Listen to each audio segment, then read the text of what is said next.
this is Dragon Videos and I hope all of you are doing well. Welcome back to my channel and a top 10 list.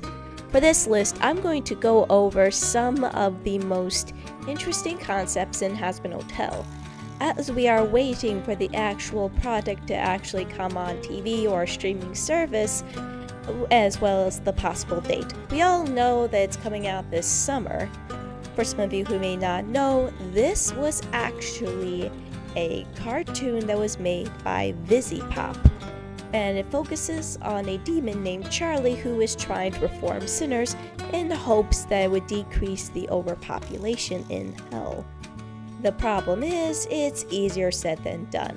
For some of you who may be a little familiar with The Good Place, might find some similarities in this show.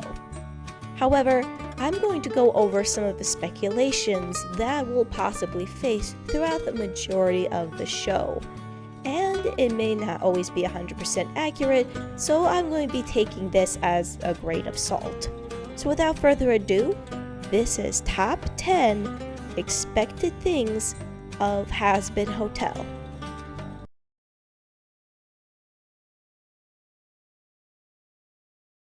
So I thought to kick off with one of the angels that'll be featured in Hazbin Hotel.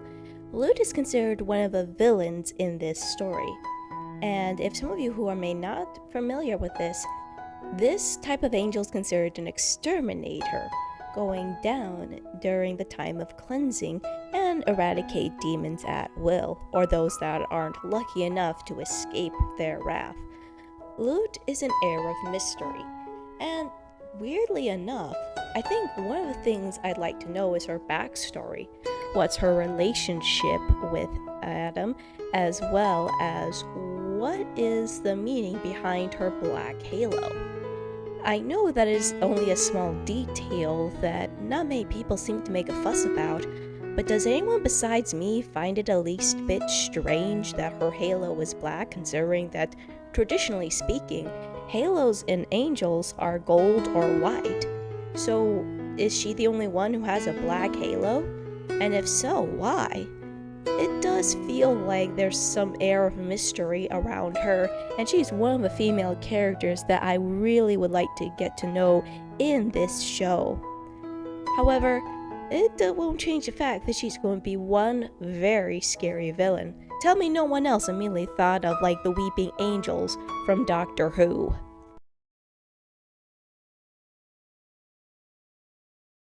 So we have the three V's.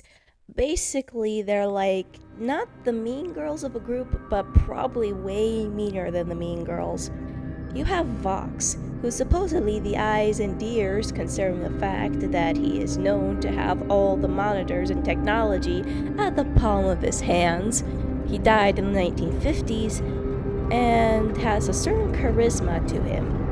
According to the wiki, he's also considered flat out rude and has an intense rivalry with Alistair, though I don't know why. On top of that, you have Val, who Vox is supposed to have some sort of relationship with him. Val is in charge of, well, if some of you have watched Addicted, you'll probably know where I'm going to go with this. He is in charge of the movie industry, the adult film industry. On top of that, he is Angel's boss. Again, if you saw Addicted, you know where I'm going to go with this. He's, according to the wiki, has a very mean temper, so if you remember the term mean as sin, I think he fit that definition well. So I'm pretty sure the scenes we have with him are probably going to be flat out scary, to say the least. As for Velvet, I feel like she's the most character that I want to be invested in out of all the three Bs. There isn't a whole lot to go on her except for the fact that she's good with potion making. She is in love with social media, selfies in particular. She has a bit of a ponytail style similar to that of Harley Quinn, though her personality does scream to me Himiko Toga, as well as the fact that she is a certain level of crazy. They didn't specify what sort of crazy she'd have, As far as I know, it could be somewhere along the lines of Harley Quinn crazy, where she can be off the walls, but at the same time, Harley Quinn can have her moments where she kind of hits the brakes and tries to be the sane one, compared to that of her Joker partner. And then, of course, there's that certain high level of crazy where talking to her would be like talking to a brick wall, or activating a keg of dynamite if you're not even the least bit careful. There could be an interesting past, and their dynamics definitely feels like, I don't know how to put this. It's hard to tell, but it can become sort of toxic because of what they represent and how each of their personalities can clash. But I guess we'll just have to wait and see. I feel like it has something to do with her past, and it has some influence to something traumatic. I mean, after all, we'll be seeing with Hell of a Boss, we've had our fair shares of traumatic or something deep going on in terms of backstories with certain characters, so it'll be interesting if she'll fit that quota.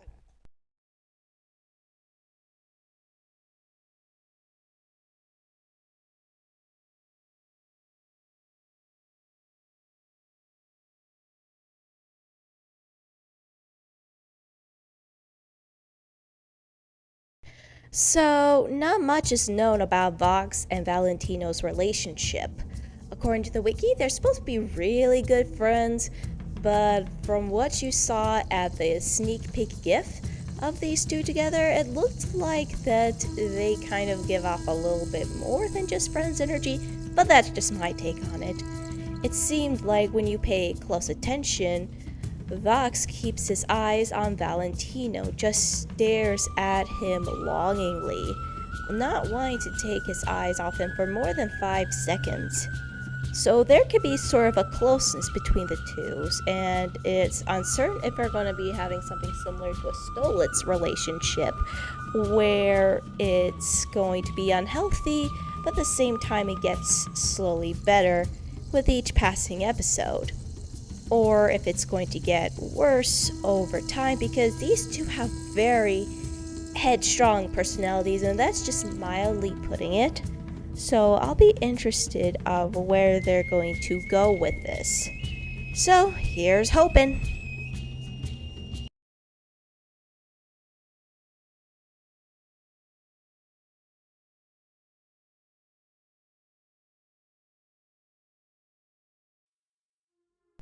So one character that people have yet to talk about is Rosie. She's supposed to be a little bit more active in Hazbin Hotel, so it definitely begs the question of what role she's going to play. She is something of a close acquaintance to Alistair, so these two are probably going to have some influence on the hotel. Plus, she's a demon overlord, so having at least two demon overlords take interest in the Happy Hotel definitely feels like there's going to be a bit of a positive turnaround for Charlie, depending on what's going to happen with Alistair, but we're going to discuss that later on further down this list.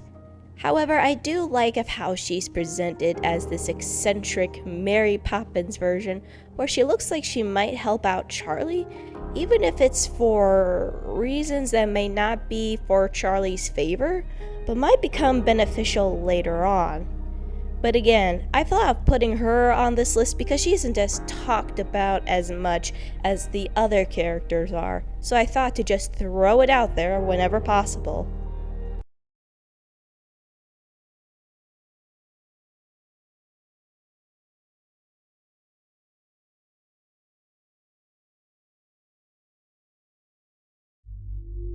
So, what we know about Charlie so far is that she has a very complicated relationship with her dad, being labeled as a failure, and of course, not being taken seriously by anyone. We don't know much about her relationship with her dad, but what we've seen with Hell of a Boss, with its array of certain fathers that are either A, attentive, or B, flat out disgustingly abusive, Charlie's dad is probably going to be somewhere in between, because according to the wiki, while he wasn't the best father in the world, he still loved his daughter Charlie.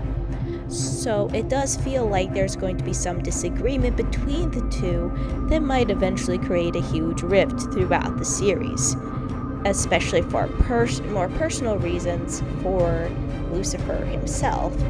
We don't know what's going to happen from there, but it does feel like a huge possibility it's going to be constant arguments, and Lucifer may step in on more than at least half of the episodes in season 1. He may try to discourage her and go against the idea of humans being redeemed after they've been sent to hell. But I feel like with Charlie, it's going to be, again, a conflict of interest. Charlie wants to bring out the best in people and was taught to be seeing the best in people. So it definitely will be very interesting the dynamic between the two because they seem like polar opposites.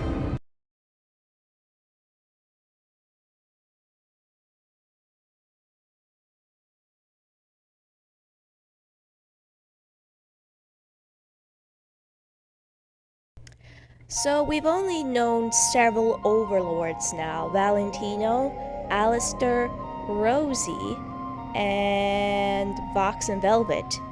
So we have only a couple of handfuls of demon overlords, but it'll be interesting to be introduced to more various overlords and what they'll do in the span of one season alone. I feel like the majority of them are just gonna scoff or stay away from Charlie in general and what she is trying to accomplish. Or they may try to sabotage if they have a relationship with Vox and Valentino. So yeah, there could be a possibility that there could be a major turf war by the end of the day.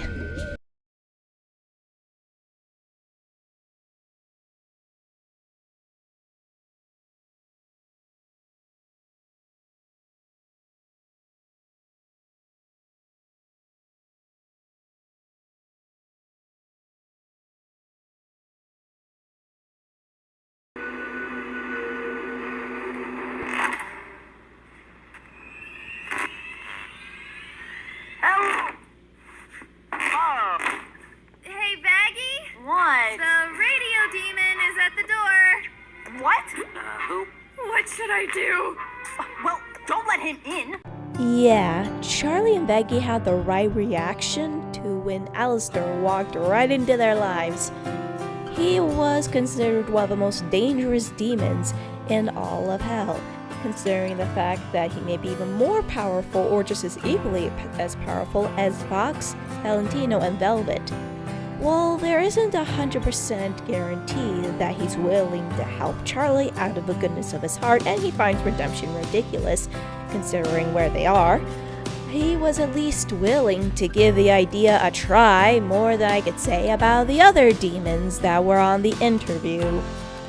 So, he also has been known to make dangerous bargains, and his power's nothing to sneeze at when you see him tear apart Sir Pinchas' ship.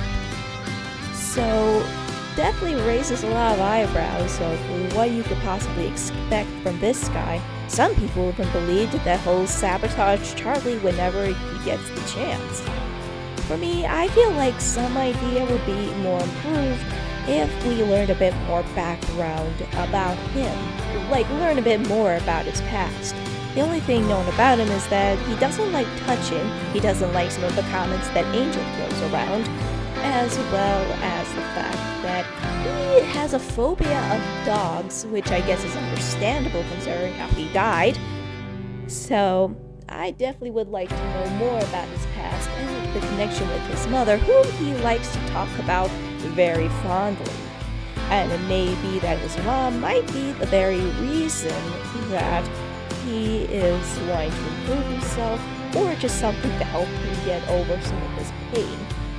It's still very vague at this moment, but I put it further down the list because Alistair's definitely one big enigma that we want to know more about and see if his redemption is worthwhile, because if we want to able to cheer on a certain character, it'd be best to know both ends of the past and the present and see what happens in the future.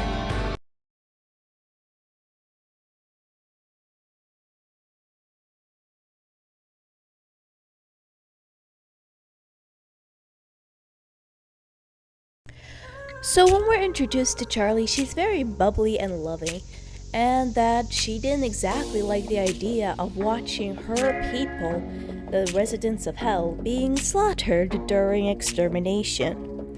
She wanted to find a peaceful solution in trying to reduce the overpopulation, which is a very admirable goal on her part. Even when you listen to her speech, you can definitely see that she is someone who has a sense of respect that can be earned. It's just for her, she needs to find a balance between being assertive with her power and authority, but at the same time, not abusing it. This, I feel like, is something that's going to be playing throughout the majority of Hazbin Hotel, of Charlie trying to find a balance for learning how to use her powers for good, on top of making sure that her naivety doesn't blind her, because we all know that not every demon is going to be willing to change for the better, and that her work is going to get cut out for her with the 3Vs, especially with Valentino, because of the fact that one of his workers is at her hotel. So, in a lot of ways, Charlie definitely needs to learn to overcome some of her insecurities, as well as trying to learn how to put her faith into a good effort. Of course, she'll still suffer some bumps along the way, whether it being Alistair or Angel, but it does feel like she has that potential of being someone worth following.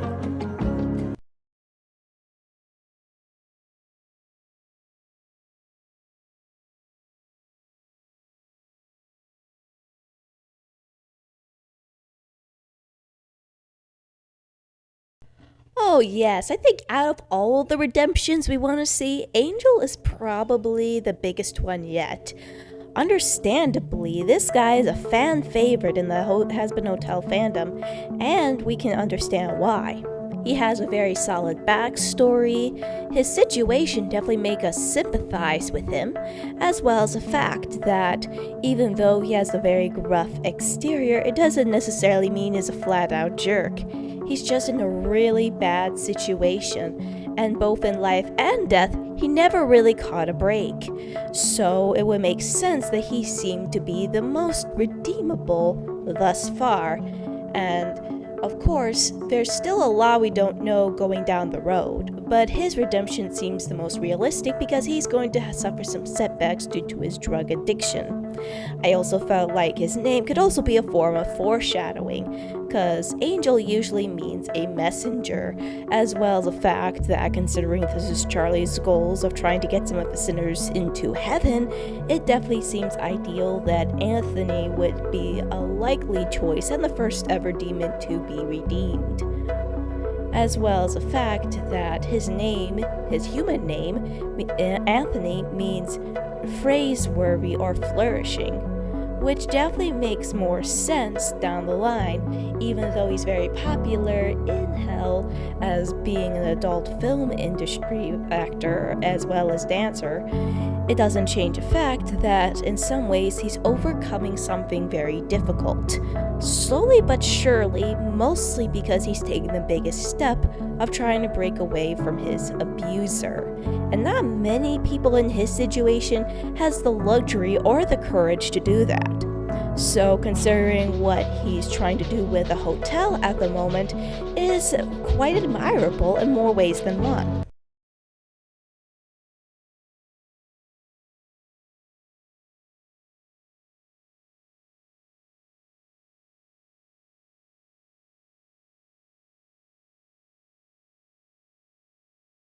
I think the biggest gripe people have in modern day cartoons is how they handle redemption at times.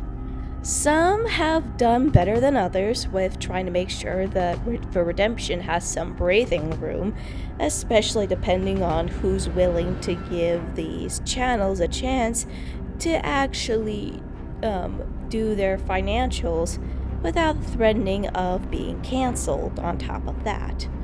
And some have the instant redemption button, which I'm sure y'all hate. In this case, with Hazbin Hotel, since it's going to cover the concept of redemption, this is where we're probably going to be having a few questions of how it's going to be handled. From what I saw in the pilot, it does feel a bit realistic of how the redemption is going to be a very dicey road, not only for Charlie, but for a good amount of sinners that are willing to take the risk of going to the hotel and trying to change for the better, even if it's just out of simple benefits of having a place to hide, especially from very dangerous people such as Valentino.